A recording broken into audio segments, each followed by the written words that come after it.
Hello दोस्तों, नमस्कार। मैं शौनक मिश्रा आपका बहुत बहुत स्वागत करता हूं आप सबके अपने चैनल पर। दोस्तों, आपकी बहुत ज़्यादा क्वारीज आ रही थी, सर जेईई मेंस के संशोधन की तिथियां कब से आएंगी, हम क्या क्या संशोधन कर पाएंगे। तो इसलिए महत्वपूर्ण सूचना आ चुकी है। तो प्लीज़ वीडियो को, चैनल पर नए हैं, वीडियो को like share subscribe Telegram channel पर जरूर फॉलो करिएगा। जो भी अपडेट आती रहेगी चैनल के माध्यम दिया जाएगा।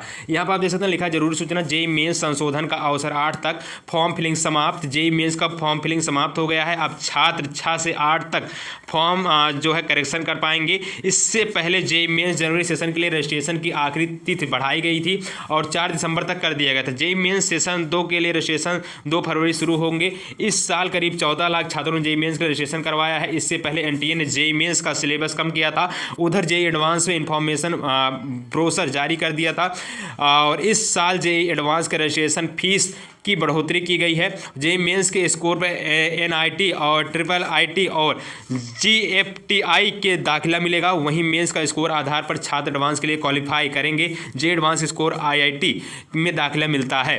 तो दोस्तों को पता है जेईई एडवांस में अगर आपके अच्छे नंबर हैं तो आपको आईआईटी में दाखिला मिलेगा। तो बहरहाल अब तक की सूचना है, आपको जो करेक्शन डेट है वो कल से जारी हो रहा है। तो महत्वपूर्ण सूचना। अब आपके मन में एक सवाल और भी आता है कि इस तरह का हम सुधार क्या क्या कर सकते हैं। हम जो आपने आवेदन किए हैं तो उसमें हम क्या क्या परिवर्तन कर सकते हैं। हमारा करेक्शन हो करना चाहें तो हम क्या क्या कर सकते हैं। आइए पूरी आपको अपडेट दिखाते हैं। तो दोस्तों, बहुत ज़्यादा आपके क्वारीज आते हैं कि सर हम किस तरीके से बदलाव कर सकते हैं, क्या बदलाव कर सकते हैं। दोस्तों, आपसे ज़्यादा पूछे जाने वाले सवाल आप यहाँ देख सकते हैं। क्या मैं जेईई मेंस 2021 ऑनलाइन आवेदन पत्र में सुधार कर सकता हूँ। इसके लिए दोस्तों आपके जवाब चाहिए। तो वेबसाइट पर आवेदन पत्र विवरण के सुधार करने का अवसर केवल आवेदन पत्र ऑनलाइन जमा करने की अंतिम तिथि के बाद प्रदान किया जाएगा। दोस्तों, यानी आपका जो आवेदन करने का मौका मिलता है तो आपके ऑनलाइन आवेदन खत्म होने के बाद ही मिलता है। तो इसकी सूचना आ चुकी है। अब क्या क्या बहुत ज़्यादा आप सवाल पूछ रहे। देखिए, क्या मैं सुधार विंडो के अवधि के दौरान सत्र 2024 सत्र 1 या सत्र 2 छोड़ सकता हूं। अभ्यर्थी सुधार, यहाँ पे जवाब सुन लीजिए मेरे भाई। अभ्यर्थी सुधार विंडो अवधि के दौरान आवेदन पत्र भरते समय पहले से चुने गए सत्र के साथ 2 भी जोड़ सकता है। अतिरिक्त सत्र के लिए शुल्क का भुगतान उम्मीदवार को करना होगा। अगर आप सत्र जोड़ना चाहते हैं तो आप बिल्कुल जोड़ सकते हैं, लेकिन आपको वहाँ पे आप शुल्क भी देना पड़ेगा। क्या मैं सुधार विंडो के अवधि के दौरान किसी भी चयनित सत्र 2023 को हटा सकता हूं। उम्मीदवार सुधार विंडो के अवधि के दौरान 2024 में सत्र 2 को हटा सकता है। हटाए गए सत्र का शुल्क वापस नहीं किया जाएगा। अगर आप हटाना चाहते हैं तो बिल्कुल हटा सकते हैं, लेकिन आपका जो पैसा है वो किसी कीमत पर वापस नहीं लौटाया जाएगा। क्या मैं सुधार विंडो के दौरान एक से सत्र 2 या इसके विपरीत को बदल सकता हूँ। नहीं, बिल्कुल नहीं बदल सकते हैं। आप इसको बदल नहीं सकते हैं, ठीक है। क्या मैं सुधार विंडो के अवधि के दौरान पेपर 1 या पेपर 2 के या पेपर 2B जोड़ सकता हूं। हाँ, उम्मीदवार सुधार विंडो के अवधि के दौरान अधिक पेपर जोड़ सकते हैं। अतिरिक्त पेपर शुल्क यदि लागू हो तो उम्मीदवार को भुगतान करना होगा, मतलब पैसा आपको जरूर पे करना होगा। क्या मैं सुधार विंडो के अवधि के दौरान किसी चयनित पेपर को हटा सकता हूं।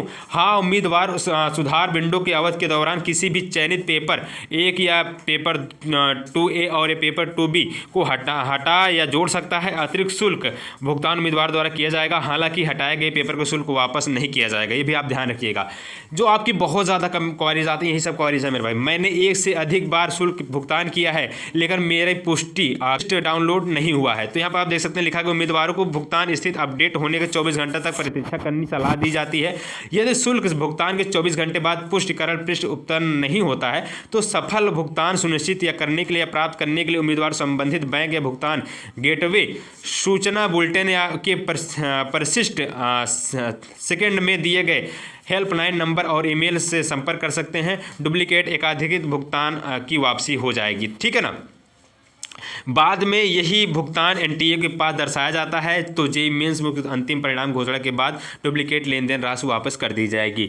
मतलब दोस्तों, आपको दोबारा ऑनलाइन आवेदन करना पड़ जाएगा। ऑनलाइन दोस्तों आपको पे करना पड़ जाएगा। इसके बाद आपको भुगतान जो है वापस हो जाएगी। क्या जेईई मेंस 2024 का ऑनलाइन आवेदन पत्र की अंतिम तिथि बढ़ाई गई है। तो हाँ, बिल्कुल मेरा ये तो बढ़ाया ही गया था। सुधार विंडो कब खोली जाएगी। सुधार विंडो दोस्तों आपको पता है, आपकी सुधार विंडो कल से यानी 6 दिसंबर से 8 दिसंबर तक आपका सुधार विंडो खोला जाएगा, यानी करेक्शन विंडो, ठीक है। तो महत्वपूर्ण सूचना है। इसके बारे में जो कोई अपडेट आएगी चैनल के माध्यम से बताया जाएगा। ये दोस्तों आपके सारे जो सवाल थे, ये सारे सवाल आपके दे दिए गए हैं। आपके जो मन में क्वेरीज थे क्या क्या बदल सकते हैं, बिल्कुल आप बदल सकते हैं वो। और भी जो अपडेट आएगी चैनल के माध्यम से थ्रू आपको दिया जाएगा। इसलिए जरूर जितने भी जेईई मेंस के छात्र हैं प्लीज़ वीडियो को लाइक शेयर सब्सक्राइब कर टेलीग्राम जरूर ज्वाइन करिए। धन्यवाद। जय हिंद, वंदे मातरम।